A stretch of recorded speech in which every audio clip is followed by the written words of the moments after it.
আসসালামু আলাইকুম রহমতুল্লাহি অবরকাতুহু। সম্মানিত দর্শক, বাংলাদেশের রাজনীতির যে পারিপার্শ্বিকতা, অর্থাৎ আমাদের এই ঢাকা শহরে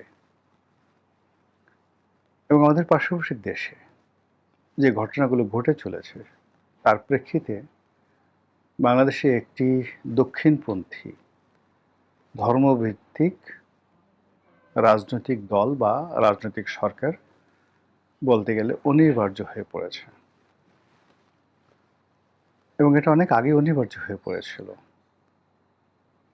ডক্টর মোহাম্মদ ইউনূসের যে সরকার, সেটি মূলত জামাত চালাতো, এবং সেই যে সেই চালানোটিকে একটি নিয়মতান্ত্রিকভাবে গণতন্ত্রের যে রূপ, এটি দেওয়ার জন্যই ত্রয়োদশ জাতীয় সংসদ নির্বাচনের আয়োজন করা হয়েছিল। যেভাবে শেখ হাসিনার বিরুদ্ধে একটা যুদ্ধ হয়েছিল, শেখ হাসিনার বিরুদ্ধে একটা আন্দোলন হয়েছিল, বলা হয়ে থাকে যে এটা একটা ম্যাটিকুলাস ডিজাইন ছিল, এবং সেই ডিজাইনের অধীন এমন কিছু করা হয়েছে যেটি এই মুহূর্তে বলা ঠিক হবে না। শেখ হাসিনাকে হটানোর জন্য গেরিলা যুদ্ধ, সম্মুখ যুদ্ধ, আন্দোলন, লড়াই, সংগ্রাম, গুপ্ত হত্যা, মানে আপনি আপনার রাজনৈতিক অপোনেন্টকে, একটা রাষ্ট্র শক্তিকে বিপদে ফেলার জন্য, তাকে ক্ষমতাহীন করার জন্য যা যা করার দরকার, আন্দোলনকারীদের, অর্থাৎ জুলাই আগস্ট আন্দোলনকারীদের সব রকম প্রস্তুতি ছিল বলে তারা বিভিন্ন সময় সেটা প্রকাশ করেছেন। পরবর্তীতে যখন তারা ক্ষমতায় এলো, আসার পর তাদের যে আত্মবিশ্বাস এবং তাদের যে ভবিষ্যৎ পরিকল্পনা, এবং তারা যেভাবে রাষ্ট্রটি পরিচালনা করতে চাইল, এটার মধ্যে হয়তো মারাত্মক কোনো ত্রুটি ছিল। যেমন জামাতের কথাই বলি, তারা মাজার ভেঙে শরিয়তি আইন বা যাকে বলা হয় শরিয়া আইন চালু করা থেকে শুরু করে অন্য যে সকল বিষয়ে তারা খুব বাড়াবাড়ি করছিল, এই বিষয়গুলো সাধারণ মানুষ ভালোভাবে নেয়নি। ২ নম্বর হলো যে তরুণদের মধ্যে একটা বিরাট অংশ সারা বাংলাদেশে তারা সমন্বয়কের নাম দিয়ে একের পর এক মব, এবং সেই অশ্রাব্য, অশ্লীল যে মব তারা শুরু করলো, সেই মবের কারণে টেকনাফ থেকে তেঁতুলিয়া পর্যন্ত মানুষের মধ্যে প্রথমত আতঙ্ক, দ্বিতীয়ত একটা সি রব, যে মানুষ এত খারাপ হয়, এত বাজে হয়, এরকম একটা শব্দ উঠে গেল। ৩ নম্বরে ডক্টর মোহাম্মদ ইউনূসের সঙ্গে জামাত এবং এনসিপির একটা দূরত্ব তৈরি হয়ে গেল। অর্থনৈতিকভাবে সফলতা এলো না, এবং ডক্টর মোহাম্মদ ইউনূসের সঙ্গে বা ম্যাট্রিকুলাস ডিজাইনের সঙ্গে যে সকল বিদেশি পশ্চিমা শক্তি ছিল, তারা পিছিয়ে চলে গেল। আর শেখ হাসিনার রেজিম পতনের জন্য যদি ভারতের একটা জাস্ট আমেরিকার প্রভাবে নিউট্রাল একটা ভূমিকা থাকে, সেই জায়গা থেকে ভারত সরে গিয়ে সরাসরি আওয়ামী লীগের পক্ষে তারা অবস্থান নিয়ে নিল। এর প্রেক্ষিতে ডক্টর মোহাম্মদ ইউনূস জনাব একেবারে অনিচ্ছা সত্ত্বে, আগেই বলে রাখি এখানে কিন্তু মূল ব্যাপার হলো যে যেভাবে আন্দোলন হয়েছিল এবং যেভাবে সেনাবাহিনী এই আন্দোলনের সঙ্গে সম্পৃক্ত হয়ে পড়েছিল, তাতে করে মূলত সবাই ধারণা করেছিল যে একটা অনিবার্য সামরিক শাসন আসবে। আর যদি সামরিক শাসন না আসে, তাহলে ১/১১ আদলে একটা ২/১১ সরকার আসবে।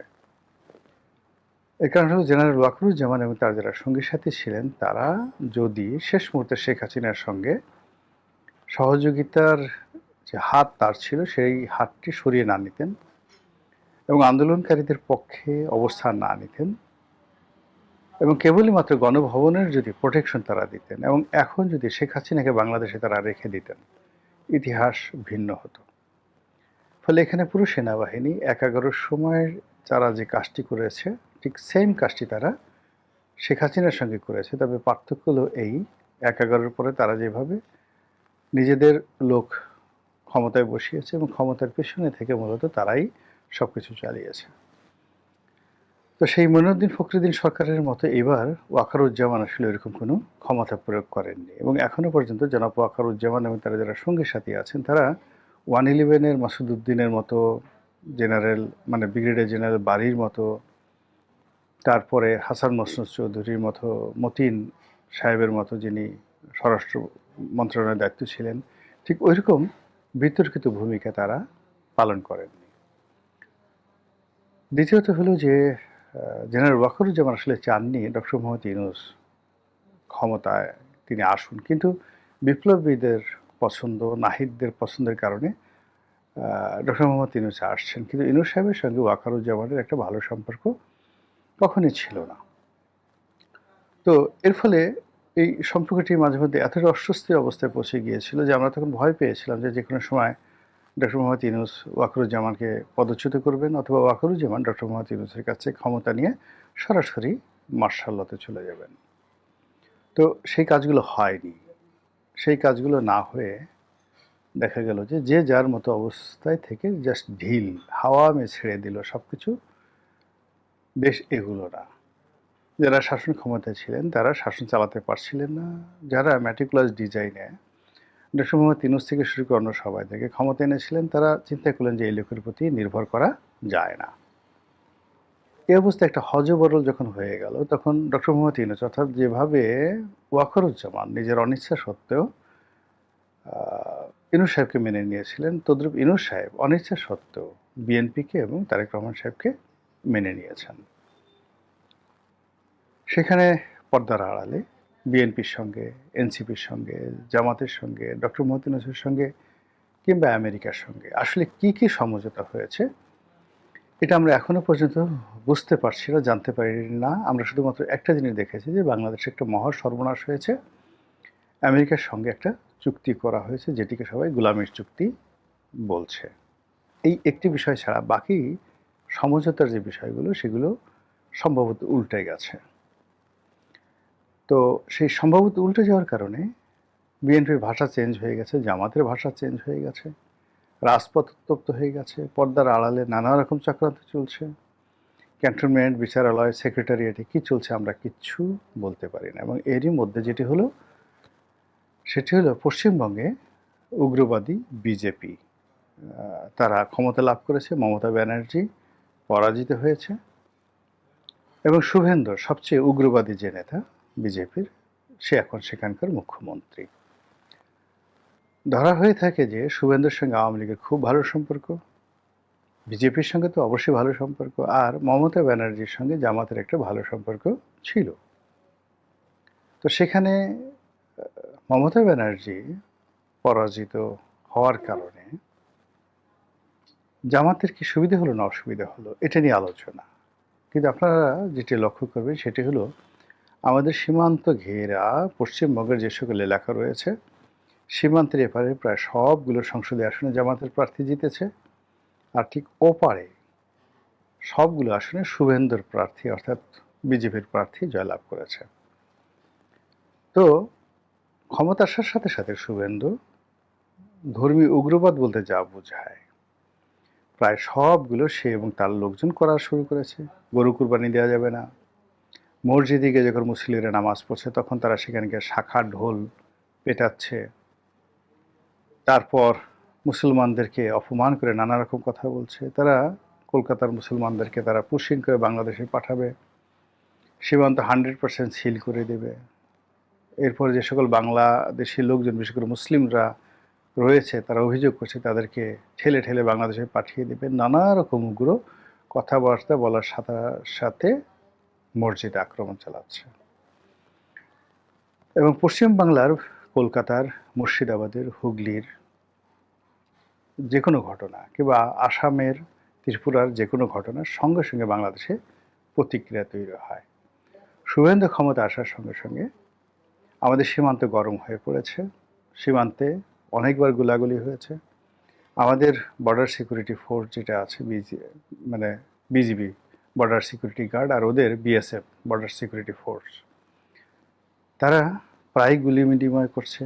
প্রথম দিকে বিএসএফ ঠিক আগের জমানার মতো বেশ কয়েকবার গুলি করেছে, কিন্তু যখন আমাদের বিজিবি রুখে দাঁড়িয়েছে এখন সেই গুলাগুলিটা নিজেদের মধ্যে সামরিক পর্যায়ে গুলাগুলি হচ্ছে, কিন্তু নিরীহ জনগণকে এখন তারা গুলি করতে পারছে না। এর মধ্যে 4 থেকে 5 জন লোককে, ভারতীয় নাগরিককে বাংলাদেশে ঢুকানো হয়েছিল, পুশিং করা হয়েছিল। এখন পরিস্থিতিটা যেহেতু ভারত এবং বিজেপি এককভাবে আগের মতো ব্যবহার করতে পারছে না, এখন তারা সিদ্ধান্ত নিয়েছে যে ৫ জনকে তারা পুশিং করেছিল তাদেরকে আবার ফেরত নেবে। তো এরকম যখন একটা টানা হেঁচড়া চলছে দেশের ভেতরে নানা রকম টানা হেঁচড়া, ঠিক ওই সময়টিতে আবার ওখানে উগ্রবাদ মানে হিন্দুত্ববাদ, উগ্রবাদ এবং শুভেন্দ্র সব মিলিয়ে এরকম একটা পরিস্থিতি তৈরি করেছে যে বাংলাদেশে মুসলিম জাতীয়তাবাদ, এই মুসলিম জাতীয়তাবাদ জাগ্রত হয়ে যাবে। এবং মুসলিম এই জাতীয়তাবাদ যখনই জাগ্রত হবে, এটাকে নেতৃত্ব দেওয়ার ক্ষমতা, এটাকে অর্গানাইজ করার ক্ষমতা এবং এটাকে মোবিলাইজ করার ক্ষমতা একমাত্র বাংলাদেশে জামায়াত ইসলামের আছে, আর কারোরই নেই। আর পশ্চিমবঙ্গের যে কোনো ঘটনা নিয়ে যদি আমাদের দেশ উত্তাল হয়, অথবা ভারত এই বাংলাদেশে যে কোনো রকম ২ নম্বরই করে এই দেশের রাজনীতি এবং অর্থনীতিকে উত্তাল করার চেষ্টা করে, তাহলে এই মুহূর্তে বিএনপি যে ডিসঅর্গানাইজড অবস্থায় আছে, মারাত্মক ডিসঅর্গানাইজড অবস্থায় আছে, তাদের পক্ষে সরকার চালানো বা সরকারের কার্যক্রম চালিয়ে নেওয়া বলতে গেলে অসম্ভব। বিশৃঙ্খলা, জনরোষ, আন্দোলন কোনটা যে হবে বলা যায় না। ইতিমধ্যে বিএনপি এবং এনসিপি মধ্যবর্তী নির্বাচনের কথা বলেছে। সেটা কবে? ২.৫ বছর পরে, নাকি ২.৫ মাস পরে, নাকি ২.৫ দিন পরে? আমরা জানি না। আজকের এই যে ভিডিওটা যখন করছি, এই সময়টিতে সারা বাংলাদেশই বলতে গেলে মানে উত্তপ্ত। জামাত এবং এনসিপি যারা লোকজন আছে, কারো মুখে হাসি নেই, তারা সবাই খুব বিক্ষুব্ধ। বিএনপির যারা লোকজন আছেন, তাদের কারোর মুখে হাসি নাই, সবাই মারাত্মকভাবে বিক্ষুব্ধ এবং যে যার মতো করে একে অপরের বিরুদ্ধে বিষোদ্গার করছে। এবং এই অবস্থাতে যদি সরকার বিপদে পড়ে, বিপত্তিতে পড়ে, আওয়ামী লীগ যদি পিছন থেকে বাতাস দেয়, অথবা সেখানে জামাতের সঙ্গে আওয়ামী লীগের যদি একটা সমঝোতা হয়ে যায়, সেক্ষেত্রে পশ্চিমবঙ্গের এই ঘটনার কারণে জামাত যদি ক্ষমতা লাভ করে, ক্ষমতায় চলে আসে,